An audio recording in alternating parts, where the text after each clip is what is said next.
안녕하세요. 오늘 이제 31번부터요. 40번 문제까지 한번 보도록 할게요. 자, 31번. 피부가 건조하고 진한 색소변, 소변량 감소를 호소하는 노인에게 예측할 수 있는 문제는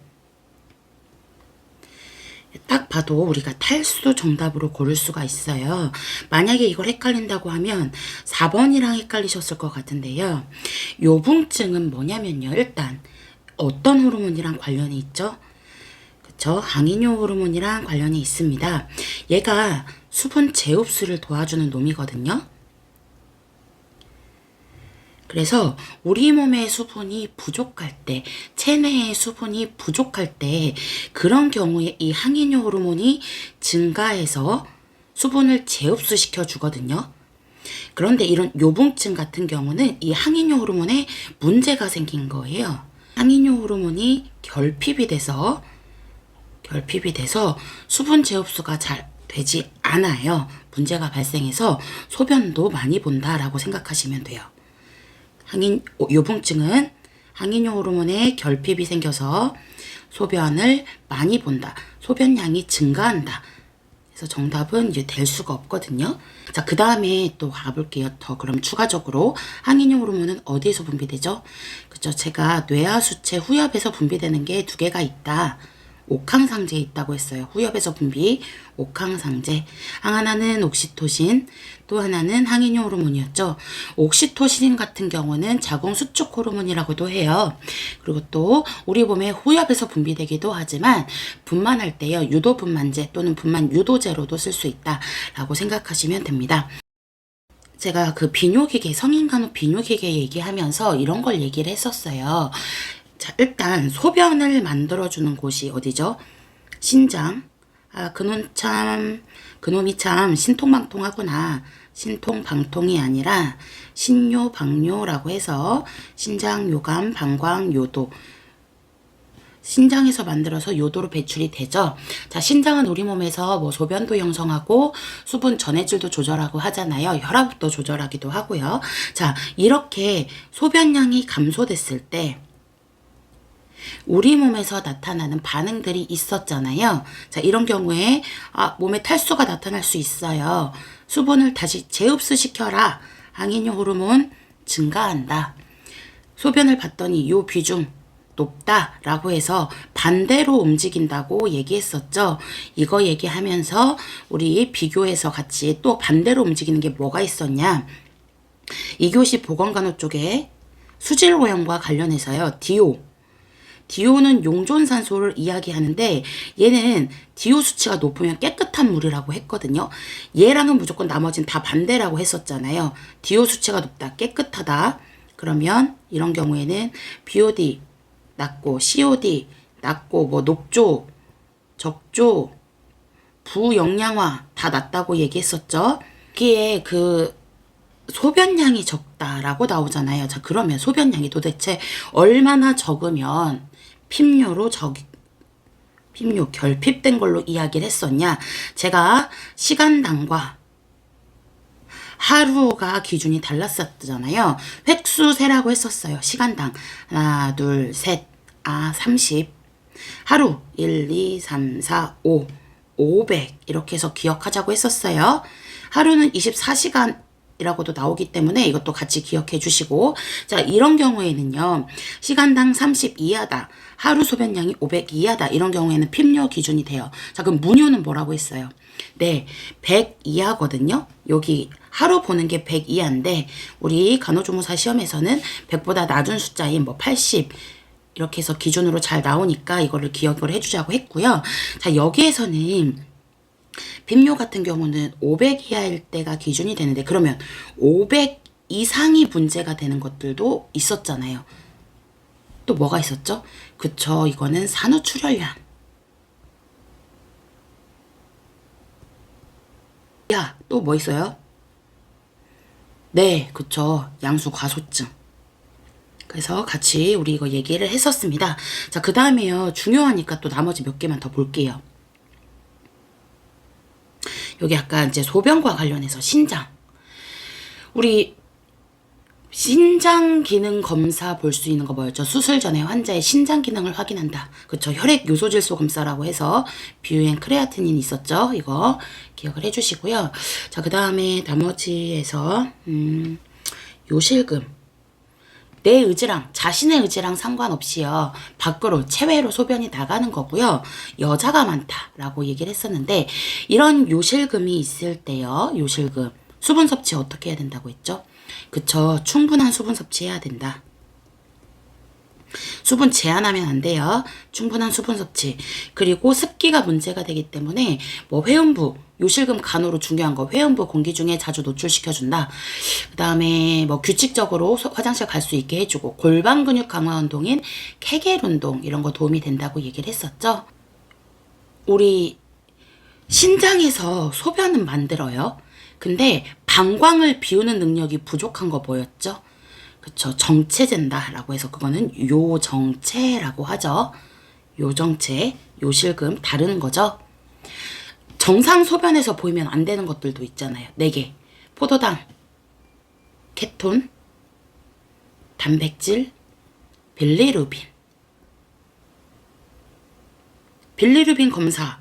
신생아에게서 신생아 그 황달 있을 때 빌리루빈 테스트 얼마나 자주 해요? 그때 매일 했던 것도 기억하실 거고. 케톤성 당뇨 있는 대상자한테 나타날 수 있는 호흡 같은 거 있었잖아요. 당뇨 환자한테 나타나는 쿠수마을 호흡 같은 것도 있었죠. 자, 노인의 수면을 돕는 방법으로 옳은 것은 한번 볼게요. 낮에 오랜 시간 자게 한다. 취침 시 TV를 크게 틀어준다. 취침 전에 수분 섭취를 권장한다. 소변 마려워서 화장실에 자주 가야 되니까 잠 잘 못 자겠죠? 취침 전에 카페인 섭취를 제한한다. 정답 이거죠. 수면 시간이 부족하면 정해진 기상 시간을 수시로 조정한다. 특히 수면 장애가 있는 대상자한테는요. 규칙적인 시간에 잠을 자서 규칙적으로 일어나는 거 좋다. 규칙적인 생활하는 거 좋다라고 얘기를 했었죠. 제가 이거 얘기하면서 사실상 규칙적이면 안 좋은 게 있었죠. 그거 뭐예요? 그쵸? 기저귀 적용 중인 대상자한테 시간을 정해서 규칙적으로 갈아주는 거 안 좋다고 얘기를 했었잖아요. 그쵸? 2시간마다 기저귀 갈아주기로 결정했어요. 근데 그 사이에 소변을 질러버렸으면 그쵸. 습기 때문에 또 피부에 문제가 생기기도 하기 때문에 사실상 다른 쪽에서는 규칙적이면 다 좋아요. 하지만 기저귀는 안 좋다. 자, 그 다음에요. 여기 수면 나온 김에 또 갈게요. 노인 수면의 특징 같은 거 있었거든요. 자, 우리요. 이제 전체 수면 시간은 보통 짧아지죠. 수면 시간 짧아져요. 대신 이제 또 밤에 자는 수면 시간 짧아지고 낮잠은 많아진다. 잠들려고 누우면 왜 이렇게 잠이 안 와? 그래서 잠들기까지 시간이 오래 걸리고요. 수면의 질도 떨어지게 되죠. 그 다음에 또 이런 거 있잖아요. 꿈은 안 꿔요.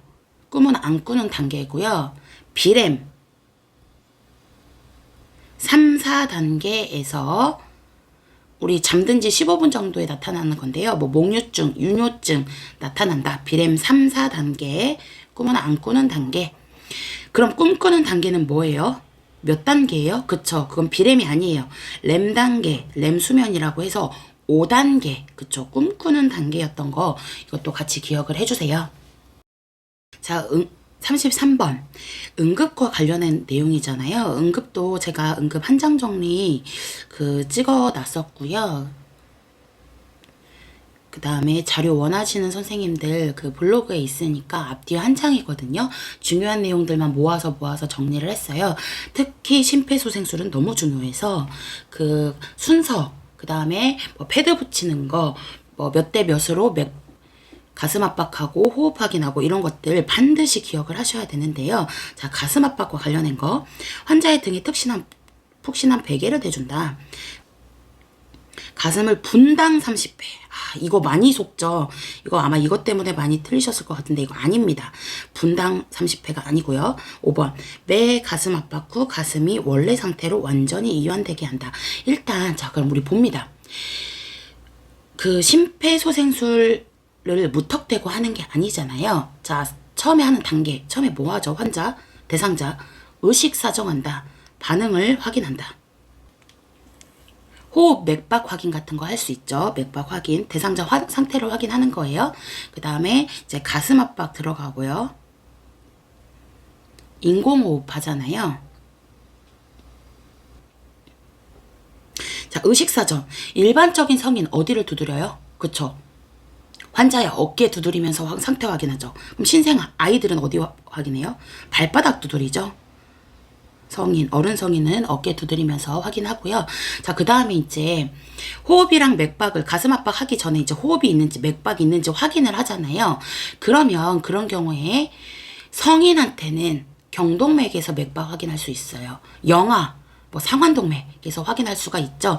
근데 사실상 일반인들은 그 확인하는 단계가 어렵기 때문에 의료인이 아니라면 맥박 확인 굳이 안 하고 가슴 압박으로 들어가기도 합니다. 자, 이제 압박에서 중요한 것들 볼게요. 자, 우리는요, 흉골의 아래쪽 절반의 압박을 하게 되거든요. 그래서 유두랑 젖꼭지와 젖꼭지 가상의 선을 그어서 그 사이에 아래쪽 절반에다가 하는데, 제가 이거 얘기하면서 검상돌기 누르지 않는다, 검상돌기를 압박하지 않는다라고 얘기를 했었죠. 손가락 끝 바닥에 닿아요, 안 닿아요? 손가락 끝은 닿지 않죠. 손꿈치만 닿습니다. 자, 팔꿈치 펴요, 굽혀요? 팔꿈치, 네, 당연히 펴야 되죠. 바닥이랑 수직 이렇게 합니다. 우리 대상자 가슴 압박할 때요, 우리 간호조무사 선생님 체중 이용해요, 안 해요? 그쵸. 체중을 이용해서 압박하죠. 체중을 실어준다. 체중을 이용한다. 자, 그러면 얘를 30번 했으면 인공호흡을 2번 합니다. 30대 2 꼭 기억하셔야 되고, 1분에 한 횟수가 몇 회냐? 100회다. 100에서 120회 했던 거 기억하시죠? 그래서 분당으로 물어볼 때는 100에서 120회예요. 이거 많이 속으시니까, 이거 많이 틀리니까 꼭 기억을 해주시고, 30대 2. 그 다음에요, 깊이 몇 센치로 합니까? 그쵸? 깊이 5cm 들어갈 정도로 하고, 압박을 한 만큼 충분히 가슴이 다시 이완될 수 있게, 여기서는요, 만약에 압박을 50의 힘만큼 가 있으면 이완되는 것도 50의 힘만큼 가야 되거든요. 그래서 압박한 만큼 충분히 이완될 수 있게 해준다. 이때는 이제 50대 50인 거고요. 여기 가슴 압박 대 인공호흡의 비율 물어보면 30대 2라고 생각하시면 됩니다. 자, 그리고 아쉬우니까요, 그냥 안 넘어갈 거고요. 자, 아쉽잖아요. 중요한 단어가 나왔으면 그것까지 다 집요하게 공부할 거고요. 자, 검상돌기. 가슴 압박, 심폐소생술 할 때는 검상돌기 부위를 직접 압박을 안 할 거예요. 그치만 얘가 중요한 게 어디 있어요? 그쵸. L튜브 삽입 길이 결정할 때, 비위관 삽입 길이 결정할 때, 코, 귓볼, 검상돌기에서도 나오고요. 자, 그 다음에 모성에서 임산부가요, 자궁저부가 이제 배가 커지면서 자궁저부가 검상돌기까지 올라갔다 내려가잖아요. 그때 그 올라가는 시기 몇 개월? 임신 9개월. 이라고 했던 것도 같이 연결시켜서 기억해 줍시다. 등급은요, 우리 작년 내용들도 한번 보도록 할게요. 자, 얘요, 상반기, 예, 하반기 내용이었어요. 21년도. 자, 자동심장 충격기에서 심장 리듬을 분석합니다. 라는 음성 지시를 듣고 그 다음에 해야 할 행동으로 옳은 것은, 자, 일단요, 아까 전에 우리 심폐소생술과 관련해서 가슴 압박, 인공호흡 하는 거 설명드렸잖아요. 자, 그렇게 하고 있는데, 저기에서 누가 우리 구조 요청을 했는데, 자동 제세동기, 심장 충격기인 AED를 갖고 왔어요. 자, 그러면 우리 지체 없이 사용을 할 거거든요. 사용하는 순서가 있다. 이거 순서 잘 나온다고 했어요. 제일 먼저 뭐예요? 그죠? 전원 켜기. 그 다음에 패드 부착. 그 다음에 리듬 분석, 그 다음에 제세동 이라고 얘기를 했고요. 심장아 정신 차려 라고 해서 제세동 준 다음에 이제 다시 또 가슴 압박 들어가게 되잖아요. 자, 그러면요, 자, 패드 부착하는 거, 맨몸에 붙이는 거예요? 아니면 옷 위에 붙이는 거예요? 그쵸. 맨몸에 붙이는 거죠. 이런 것들은 맨몸이고, 우리 온찜질이든 냉찜질이든 이런 것들은 피부 손상 일으킬 수 있으니까, 뭐, 겉사계를 적용하던 간에 직접적으로 피부에 안 된다고 했죠. 다만 이런 것들은 패드 부착, 응급 상황이에요. 패드 부착하는 거 이거 맨몸에다 붙일 거예요. 자, 그러면 패드 부착하는 그림도 하셔야 돼요. 어디에다 붙인다고 했어요? 그쵸. 하나 우측 쇄골 밑에 빗장뼈 밑이라고 해도 돼요. 그 다음에 그림으로 해서 여기 대각선 왼쪽에 겨드랑이 선, 그 젖꼭지 밑에다가 붙인다고 생각하시면 되는데요. 자, 제가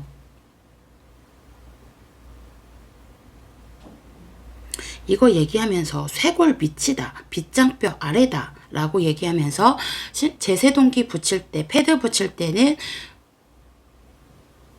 우측 쇄골 쪽이잖아요. 심천맥박 확인하는 거는 심천맥박 청진할 때는 그죠. 그때는 좌측 쇄골이에요. 자, 그 다음에 또 쇄골이 중요한 거 뭐 있어요? 그쵸. 아이가 분만 외상 중에 가장 흔하게 오는 골절이 쇄골골절인데 그러면 아이한테는 무슨 반사가 안 보인다. 만세하는 거. 그쵸. 모로 반사가 안 보인다. 패드 부착은 우측, 오른쪽 빗장뼈, 쇄골 바로 아래, 또 반대쪽에 이 그림도 기억해 주시고 왼쪽 젖꼭지 아래 중간 겨드랑이 선에 붙인다라고 생각을 해주시면 되고요. 이 그림 반드시 기억하라고 얘기를 했었습니다. 자, 그 다음에요. 우리 리듬 분석할 때 리듬을 분석 중입니다 라고 이제 나오면 우리가 할 일이 뭐예요? 그쵸. 대상자에게서 손을 떼고 물러난다. 내가 거기에다가 손을 대고 있으면 우리 리듬까지 읽어버리기 때문에요. 대상자에게서 손 떼는 게 중요하죠. 자, 그 다음에 이제 제세동 하게 되고요.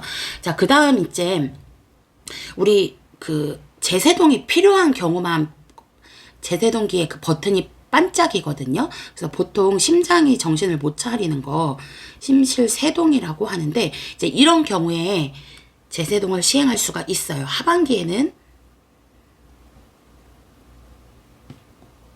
이렇게 해서 정답이 나왔었죠. 심장이 정기적인 자극을 제대로 방출시키지 못하는 거를 세동이라고 하거든요. 정신 못 차리는 거예요. 일종의 부정맥입니다. 제가 양리에서도 그렇고 성인간호에서도 나왔었거든요. 이거 우리 그 항부정맥제로 쓸 수 있다. 부정맥 치료제로 쓸 수 있다. 라고 해가지고요. 걔 뭐 있었죠? 그쵸. 리도카인 항부정맥제로도 쓸 수 있고 또 뭐예요? 국소마취 유도제로도 쓸 수 있죠. 그쵸? 이것도 같이 연결시켜서 기억을 하셔야 됩니다. 자, 34번. 1시간 전에 발목을 삔 환자를 위한 응급처치 방법으로 옳은 것은 21년도 상반기에는 뱀에 물린 거, 그 다음에 하반기에는 벌에 쏘인 게 나왔었는데 이번에는 이제 발목이 삔 환자의 응급처치가 나왔어요. 이것도 한번 볼게요. 1시간 전에 발목 뼈대요. 손상 부위 마사지한다. 손상 부위에 온찜질한다. 손상 부위를 압박붕대로 고정한다. 손상 부위에 체중을 실어 걷게 한다. 수동 관절 운동을 적용한다. 우리요 발목을 뺐어요. 환부를 이렇게 손상 부위를 환부를 고정시킨다. 또 부종 올 거예요. 부을 거거든요. 그렇기 때문에 이런 압박붕대로 고정하고 하는 것들은 더 붓기를 완화시켜 줄 수 있습니다. 부종을 완화시켜 줄 수가 있고요. 자, 한번 또 볼 건데요. 자극 안 줘요. 마사지 안 할 거예요. 손상 부위에는 1시간 전에 발목 뼈대요. 일단 자, 우리 응급에서요. 발목을 삐었다. 부러지지는 않았고 주변 조직을 지지하는 인대나 이런 게 손상받았어요. 이거 뭐라 해요? 염좌라고 하죠. 염좌. 그러면 부러진 건 골절.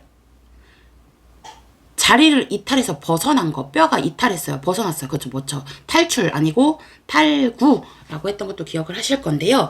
이런 염좌 같은 경우는 특히 처음에는 냉찜질해요. 그러다가 24시간 지나면 온요법 한다. 온찜질 한다 얘기했었잖아요. 24시간 경과되면. 이거 제가 얘기하면서 염자도 그렇고 제가 우리 그 전범위에서도 설명을 한번 했었었는데 수유부 유주분비 원활하게 하기 위해서 냉요법 다음에 온요법 적용한다. 이것도 얘기를 했고요. 그 다음에 분만 분만한 분만한 여성에게서 그 좌욕할 때, 좌욕도 냉찜질 다음에 이제 온찜질 적용한다라고 얘기했던 거 같이 생각을 해줄 수가 있습니다. 손상 후에 체중 실어서 걷게 하면 안 되죠. 더 큰 손상 입을 거예요. 체중을 실어주는 거는 아까 우리 가슴 압박 같은 거, 응급처치 가슴 압박 같은 거 할 때 수동관절 운동 같은 경우는 뭐예요? 우리가 그 관절 운동이 필요한 대상자들, 보통 마비, 편마비 환자들 같은 경우는 이런 것들 해줄 수 있겠죠. 발목이 삐었으니까요. 붓기 생길 거예요. 부종 생길 거거든요. 그러면 환부를 높일까요? 내릴까요? 그쵸. 환부를 높여주겠죠. 심장보다 높게 해서 그 부종을 완화시켜준다. 상반기, 하반기. 독사에 물린 거, 벌에 쏘인 거 나왔거든요. 한번 볼게요. 자, 독사에 물렸을 때 응급처치. 독 퍼지면 안 되거든요. 수분 섭취 안 합니다. 수분 섭취 격려 안 하고 움직이지도 않을 거잖아요. 가급적 안 움직여요. 움직이지 않는다. 이거 제가 얘기하면서 수분 섭취가 안 하는 것들이 있어요. 특히 덤핑 증후군은 음식이 빨리 내려가는 게 문제가 되니까 밥 먹을 때 수분 섭취 안 한다. 국물 섭취 안 한다. 제가 이거 같이 생각하자고 얘기를 했었고요. 자, 또 나머지 볼게요. 환부 부목으로 고정한다. 네, 환부 부목으로 고정할 수가 있습니다. 전신으로 퍼지면 안 되기 때문에요. 환부의 상부, 하부가 아니죠. 상부를 압박대로 묶고요. 지금 다리에 물렸어요. 그 다음에 심장보다 높게 하지 않습니다. 높아지면 안 돼요. 그래서 우리 붓기가 있는 것들, 뭐 골절이나 화상이나 뭐 이런 것들은 환부를 높여줄 수 있지만, 이런 독이 퍼지면 안 되는 것들은 환부는 내려준다 라고 생각하시면 돼요. 머리를 올려준다. 어디에서 있었죠? 머리 올려준다. 내압이 높을 때, 그쵸? 두개강 내압이 높을 때, 그때 머리를 올려준다. 두개강 내압의 3대 조건 뭐예요? 3대 요소. 그거 어디 구두니, 어디 구두, 구토, 두통, 유두부종 얘기를 했었죠. 다리 올려준다, 하지를 올려준다. 그건 뭐예요? 그쵸? 쇼크 체위, 트렌델렌버그 체위라고도 하고 변형된 트렌델렌버그 체위라고도 했던 거 기억하실 거예요. 자, 여기 이제 두개강 내압이 높을 때는 머리를 올려준다고 했는데, 머리를 내려준다. 이물질 제거하려고, 그쵸? 신생아 태어났을 때 그 얘기를 했었습니다. 환부 내려주고요. 환부를 얼음으로 직접 문지르지 않죠. 정답은 2번이 되고요. 자, 벌에 쏘인 것도 볼게요. 쏘인 부위 직접 압박한다. 아닙니다. 직접 압박하는 건 가슴 압박 같은 게 직접 압박이에요. 그 다음에 쏘인 부위 더운 찜질 아니고요. 전신의 알레르기 반응을 관찰한다. 정답 이거죠. 자, 이거 먼저 설명할게요. 전신의 알레르기 반응을 관찰한다. 벌에 쏘이든 독사에 물리든 아니면 우리 새우를 너무 좋아하는데, 갑각류를 너무 좋아하는데 알레르기 반응이 나타나든, 이런 것들은 우리 몸에서요, 특히 아나필락틱 쇼크라고 해가지고, 아나필락틱 쇼크다, 일종의 혈관성 쇼크 일으킬 수 있다 라고 얘기를 했었거든요. 그래서 이거 얘기하면서 제가 외부 물질이, 항원이 들어와서 우리 몸에 항체가 반응하는, 항원항체 반응이면서 일종의 면역 반응이면서 이게 이제 알레르기 반응이다 라고 얘기했던 거 기억하실 거예요. 그래서 이게 다 같은 말이라고 보시면 되거든요. 그래서 정답은 이거 되고요. 그럼 이런 경우에는 막 기관지가 부을 수가 있죠. 기관지 부을 수도 있고, 눈도 땡땡 부을 수 있고, 호흡하기가 어려울 수 있어요. 혈관이 막 늘어나고 이완된 거거든요. 당연히 쇼크다 보니까 만약에 이런 경우에 혈압은 감소된다. 혈압이 떨어지고 그에 보상하려고 맥박 올라가고 호흡 올라가고 했던 것들 같이 기억을 해줄 수가 있고요. 자, 나머지 보겠습니다.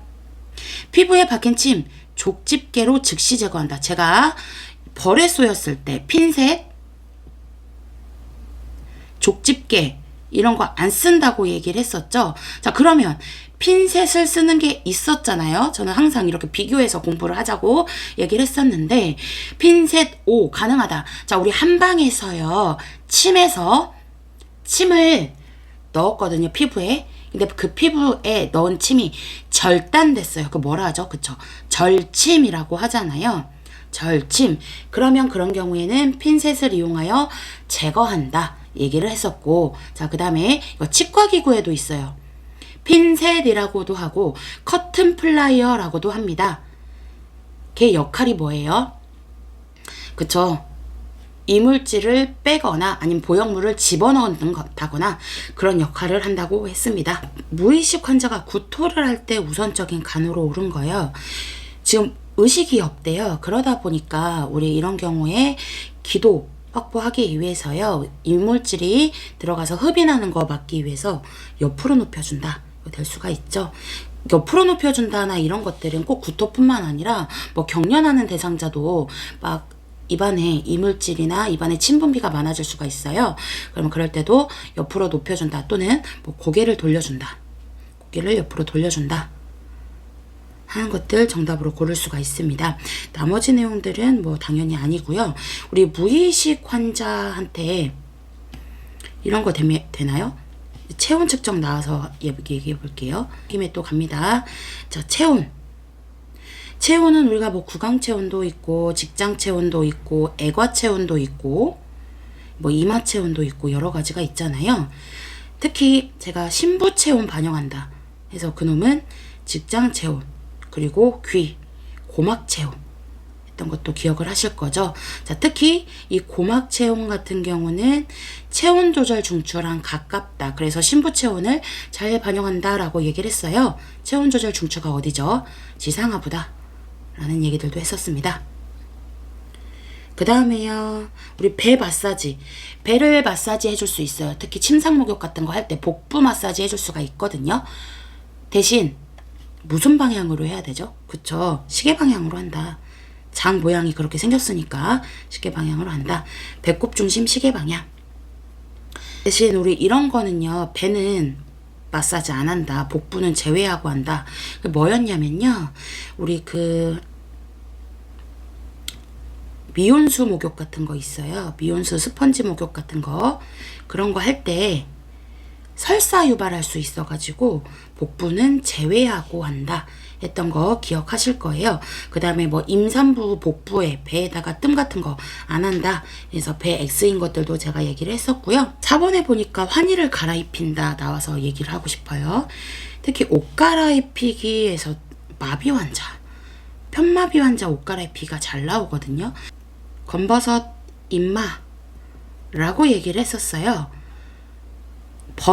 옷을 벗을 때는 건강한 쪽으로 먼저 벗고 입을 때는 마비된 쪽부터 입는다 라고 했던 거 기억하시죠? 이거 반드시 꼭 기억해 주세요. 자, 이제 2교시 보건간호학교육 문제들로 들어가 보도록 할게요.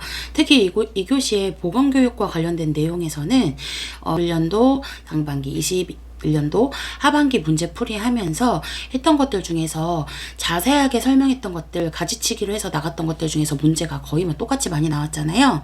그래서 확실하게 암기할 거는 꼭 기억하셔야 된다라고 얘기를 했었고요. 자, 36번 문제를 보도록 하겠습니다. 보건교육 계획 수립 및 내용 선정 시 고려해야 할 사항으로 옳은 것은 목표는 광범위하게 설정한다. 실천할 수 있는 범위 내에서 설정할 수가 있고요. 교육자 중심이 아니죠. 피교육자 또는 대상자 중심으로 설정을 해야 합니다. 목표의 난이도 높게 아니에요. 그쵸? 그 다음에 실천할 수 있는 교육 내용을 선정하고요. 전문적인 용어를 사용하여 교육의 질을 높인다. 자, 우리요 보건교육 같은 거 할 때요. 특히 제일 피할 수 없는 요인, 가장 중요한 요소가 학습 동기거든요. 학습 동기. 이런 보건교육을 할 때는요, 그 학습 과정에서 주의 집중, 학생들, 우리 피교육자에게, 대상자에게 주의 집중도 시키고, 흥미도 유발시키고, 욕구도 유발시키고, 결국에는 또 나아가서 계속 하고자 하는 자극이 올 수 있게 보건교육 같은 거를 계획을 해야 하는데요. 이런 목표 설정도 그렇고 방향도 그렇고 처음부터 어려운 거고 나가지 않잖아요. 처음부터 막 심화 공부하면 흥미가 떨어질 거 아니에요. 그래서 우리가 쉬운 것부터 어려운 순으로 한다. 과거부터 최신의 순으로 하고 구체적인 것부터 딱 따져주고 구체적인 것에서 추상적인 것으로 단순한 것에서 복잡한 것으로 직접적인 것에서 간접적인 것으로 친숙하고 익숙한 것에서 낯선 순으로 하게 된다. 그래서 했던 거 기억을 하실 거고요. 대상자에게 이런 변화를 일으켜야 되거든요. 그래서 제가 올드보이의 유지태 형님, 최근에는 그 넷플릭스에서 은행 터는 거 에서도 유지태가 나왔었잖아요. 저도 보지는 않았지만 유지태 배우를 좋아합니다. 자, 그래서 제가 지태 형님 너무 좋아. 지태 형님 너무 좋아. 대상자한테 지식, 태도, 행동의 변화 순서대로 일으켜야 된다 라고 얘기를 했었잖아요. 제가 이거 반드시 기억하자고 했었거든요. 자, 37번. 이것도요, 엄청 강조했던 것들이었거든요. 자, 보건교육 시 다양한 교육 방법을 사용해서 본격적인 교육 활동이 이루어진다. 이것도 상반기 문제풀이 했던 거에서 22년도 그 상반기 선생님들 시험 보실 때 3월 시험 대비하면서 했던 내용에 이것도 많이 찝었던 것들이고요. 본격적인 교육 활동이 이루어진다. 일단 이거 제가 보건교육 실시 절차가 있다라고 해서 지금 요즘에도 하고 있는지 모르겠어요. 학생들 대상으로 예전에 도전 골든벨이라고 해서 인기가 많았었는데, 도전 골든벨, 벨이 종치는 거잖아요. 도전 골든벨 종친다 해가지고 도입, 전개, 종결 이 순서로 보건교육이 실시가 되는데요. 도입, 전개, 종결 이 순서대로 보건교육이 실시가 되는데, 특히 도입 같은 경우는 말 그대로 도입부예요. 처음에 주의 집중시키는 단계다. 주의 집중시키는 단계. 학습 동기 높여주는 단계다. 도입부. 그리고 특히 이런 것들이 있어요. 금연 보건교육 할 때 폐암 사진 같은 거 보여주면서 주의 집중을 확 시켜주는 거예요. 그래서 도입 단계에 들어가게 되고요. 자, 전개. 본격적으로 교육 활동이 이루어진다. 교육의 중심이 되는 단계다. 본격적으로 시작한다 해서 정답이 2번이죠. 전개. 그 다음에 종결은 뭐예요? 그쵸. 끝났기 때문에 교육을 요약하고 마무리한다. 성과를 평가하는 단계다. 라고 얘기를 했었습니다. 반드시 기억을 하셔야 돼요. 자, 이것도 많이 강조했던 거. 보건교육 진행 중 교육의 문제점을 파악해서 교육 방법이나 내용을 개선하기 위해 실시하는 평가는 진행 중이에요. 그래서 제가 이것도 일종의 중간 평가다. 수업 능력이나 학습 방법, 수업 태도가 변화가 됐는지 중간에 보는 거다라고 해서 형성평가에 들어가게 됩니다. 자, 제가 방금 앞전에 보건교육 실시하는 절차가 있었잖아요. 도전 골든벨이라고 하면서 종친다. 도입, 전개, 종결에 해당하는 평가가 각각 처음에 진단평가, 중간에 하는 형성평가, 중간평가라고도 해요. 그 다음에 이제 종결 마무리하는 총괄평가에서 같이 연결시켜서 생각하자고 했었거든요. 그래서 이것도 기억을 해주시고, 여기서 정답은 형성평가입니다. 자, 그러면 진단평가도 볼게요. 교육활동이 시작되는 이제 초기 상태, 초기에 교육활동 전에 대상자를 파악하기 위해서 평가다. 진단평가로 들어가게 되고요. 여기에 있는 총괄평가, 교육 내용이 다 끝나고 나서 학업 성취 수준, 얼마나 우리 마무리했는지 학업 성취 수준을 평가한다. 마무리 단계에서 하는 단계 평가라고 보시면 될 것 같아요. 나머지는 안 볼 건데요. 다만 성과평가, 우리 특히 교육과정에서 성과평가, 특히 교육과정의 그 실행 효과를 측정하는 작업인데요. 고혈압 환자한테 몇 달 동안 운동을 시킨 거예요. 그래서 운동요법 하고 나서 얼마나 이제 혈압 관리가 잘 됐는지, 지속적으로 혈압 관리를 강요할 때 그런 경우에는 이제 성과평가가 정답이 될 수가 있고요. 자, 이거 말고도 꼭 기억할 평가들 몇 개가 더 있잖아요. 절대평가도 있고요. 상대평가도 있죠. 절대평가는 어떤 특정한 점수가 나와야 되거든요. 목표지향평가라고 해서 어떤 특정한 점수, 미리 도달한 목표, 이번 시험에는 80점 이상을 통과한 걸로 보겠다. 그런 경우에는 절대평가. 자, 상대평가는 기준지향평가라고 하거든요. 위치에 있는지 상대적인 걸 보는 거예요. 그래서 집단 속에서 내가 어느 위치에 있는지, 어느 기준보다 높고 낮은지에 대한 평가다 라고 해서 이런 것들도 기억을 해주시고, 39번 한 주제에 대해서 의견이 상반된 4명에서 7명의 전문가들이 다수의 청중 앞에서 사회자의 안내에 따라 의견을 발표하는 보건교육 방법은, 제가 이거 얘기를 하면서요, 소수의 전문가다, 소수의 전문가와 전문 지식이 없어요. 이 다수는 전문 지식이 없다. 그래서 상반 토의이면서 같은 말, 찬반 토의이면서 같은 말, 패널 토의이면서 또 같은 말, 배심 토의라고 했죠. 그 TV 프로그램 같은 거에 보면요, 오늘의 패널 분을 모시겠습니다, 오늘 뭐 배심원을 모시겠습니다, 이렇게 하잖아요. 그래서 우리가 정답이 이제 패널 토의가 들어가게 되고요. 그러면 모두 전문가는 뭐라고 했죠? 모두 전문가. 그쵸. 사회자도 전문가, 뭐 발표자도 전문가, 청중도 전문가, 다 전문가. 공개 토론이라고 해서 그거는 심포지엄이었어요. 공개 토론이라고 해서 그거는 심포지엄이었습니다. 그 다음에 여기에 보면요, 여러 가지가 있는데 꼭 기억할 것들도 볼게요. 자, 여기에 분단 토의, 교육하는 참여자가 많을 때요, 분단을 많이 나눈 거예요. 여러 개 이제 분단으로 나누어서 토의를 시키는 건데요. 우리 이거요, 그러니까 분단을 나누어서 토의를 시키다 보니까 막 벌들이 윙윙 되는 것 같잖아요. 그래서 이런 경우 버즈 세션이랑 같은 말이다 라고도 얘기했었고, 벌이 윙윙 거린다 라고 보시면 돼요. 자, 그 다음에 시범교육 너무 중요하죠. 특히 우리 그 교육을 받은 대상자가 얼마나 효과적으로 잘 따라오는지 시범, 관찰법 이런 것들은 세트로 같이 나가게 되는데요. 대상자한테 뭐 칫솔질 또는 뭐 손 씻기 교육 방법, 뭐 그 다음에 그 인슐린 자가주사 교육 같은 거 할 때 교육 내용을 우리가 실천 가능하게 하는 가장 효과적인 방법이 시범교육이었다. 그래서 이런 경우에는 활용할 수 있는 도구가 모형이었다라고도 얘기를 했었습니다. 그래서 이렇게 딱 시범을 보여주고 얼마나 잘 따라왔는지 우리 학습자한테 어떻게 평가시킬 수 있어요. 그래서 관찰법으로 평가할 수 있다라고도 얘기를 했었습니다. 이거 반드시 기억을 해주시고요. 브레인스토밍 같은 경우 우리 이제 나온 적이 있죠. 그래서 얘도 이제 작년에 나왔던 문제인데요. 폭넓게 토의한다. 자기 주관을 가지고 가능한 많은 면을 검토한다.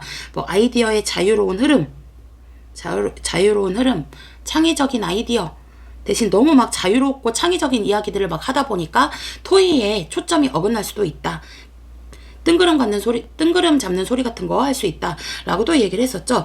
브레인이 머리잖아요. 여기에다가 스톰이 와서 폭풍이 와가지고 머리를 탁 치는 거예요. 브레인스토밍, 자유로운 아이디어 흐름. 그래서 같이 이것도 기억을 해주시고요.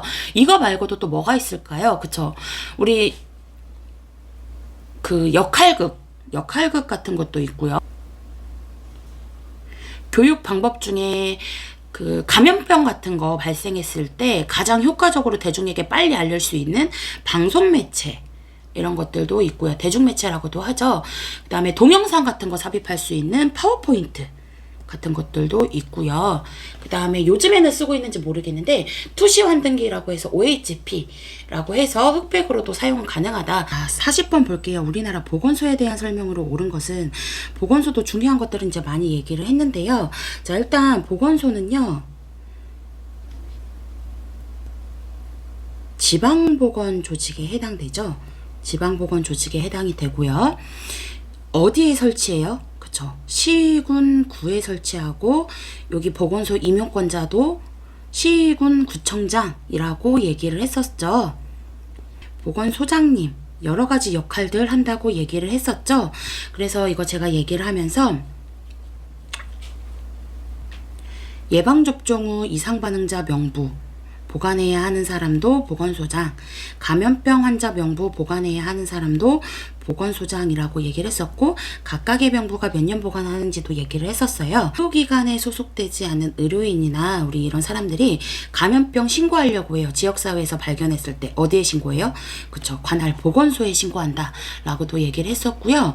학교에서 발생했어요. 그런 경우에도 관할 보건소에 신고를 합니다. 다만 학교 등교 거부할 수 있게, 등교 중지할 수 있게 하는 사람은 그때는 학교장님이라고 제가 얘기를 했었었죠.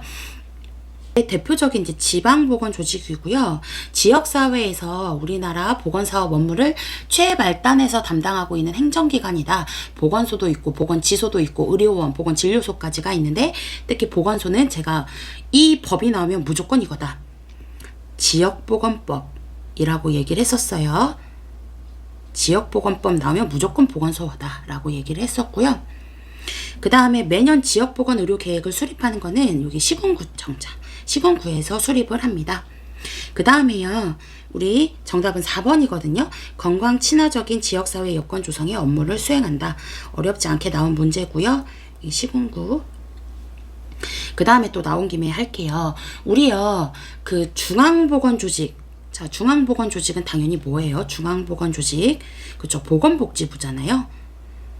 보건복지부는 보건소에 어떤 권리를 행사할 수가 있어요? 그쵸, 업무의 지도, 감독을 한다. 그럼 이거 말고 예산, 인력 이런 건 뭐였죠? 그쵸, 행안부다. 아, 감시를 두 군데서 받으니까 어떤 구조라고 했어요? 일원적이 아니라 이원적이다.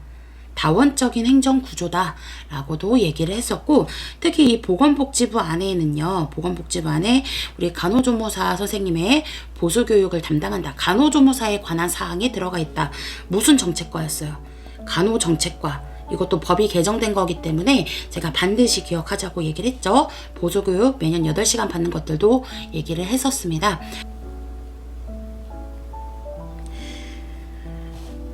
그래서 오늘은 여기까지 하도록 하겠습니다.